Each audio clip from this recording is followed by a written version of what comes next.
G'day, ZiggyD here with some Diablo 3 Reaper of Souls news for you guys. I've got two fun pieces of news. First one on the potential removal of the trial system from the game, and second on a major Bloodshard exploit that ran rampant for a short period of time, resulting in a bunch of people being banned. So first up, in the recent episode of the West March Workshop, Wyatt Cheng was interviewed, and in the discussions came up the topic of Greater Rift trials.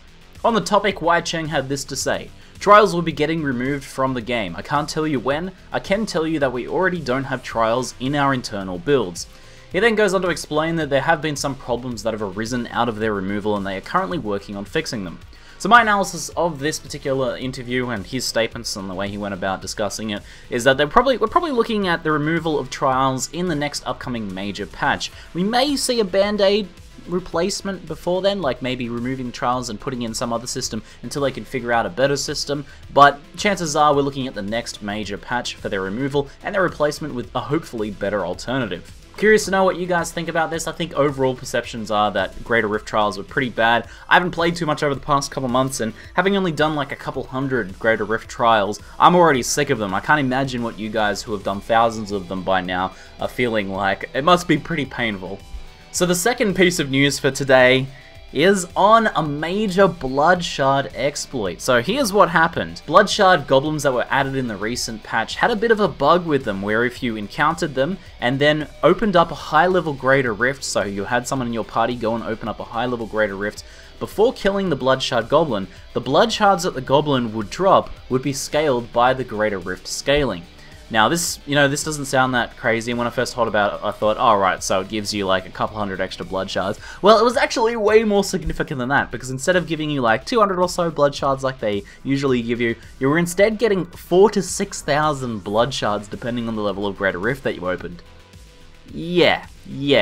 So we've seen screenshots of profiles posting over 400,000 blood shards gathered in this season so far due to this exploit, which is way outside of the realm of what normal players have been getting, which is something like the highest most players could have legitimately farmed in this time is somewhere around the 100 to 200,000 range. So absolutely ridiculous. A lot of these players that were able to do this exploit with the sheer amount of blood shards and with the power of Bloodshard gambling through Kadala were able to equip themselves in almost perfect ancient legendaries of all of their set items and everything they could possibly need, and allowing them to dominate the ladders. Obviously this is a very serious concern, because this sort of thing takes away from the whole point of having seasons in the first place. This whole idea of competition is removed when you have players able to take advantage of exploits like this. In past seasons there have been a number of exploits, and it's been a real shame that Blizzard hasn't taken a stronger stance on them. We've seen a lot of people not get banned for taking advantage of these various exploits, and in a lot of people's minds the previous seasons had been a bit of a joke because the competition was removed by such exploiting. Well guys, the good news is that Blizzard have come out and said that this is definitely an exploit. They have hotfixed the exploit, and they have started banning accounts that exploited it heavily. So far, a streamer named Menacookie who streamed the exploit has been banned. Obviously, he was the first easy target since he actually streamed it, and we're expecting that a lot of players that didn't stream the exploit or didn't make it super obvious that they were doing it will soon be banned as well, based on their Bloodshard accounts and based on Blizzard's tracking of, what they were actually doing as well.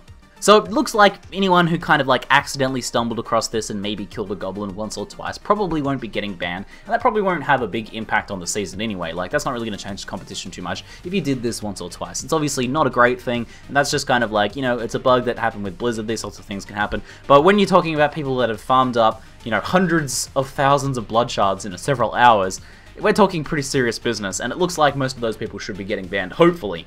Really happy to see Blizzard taking a really strong stance on this. As I said, it's really important. If this game is going to have competitive seasons, and the main focus of these seasons is the competition, since there's not really that much added into the seasons outside of the competition, then Blizzard do need to take a really strong stance on this. So I'm really happy to see that. Anyway, I'm curious to know your guys' thoughts in the comments below. What do you think of this exploit, and also the removal of the Greater Rift trials? Let me know in the comments below. That is it for now. I'm ZiggyD, and thanks for watching.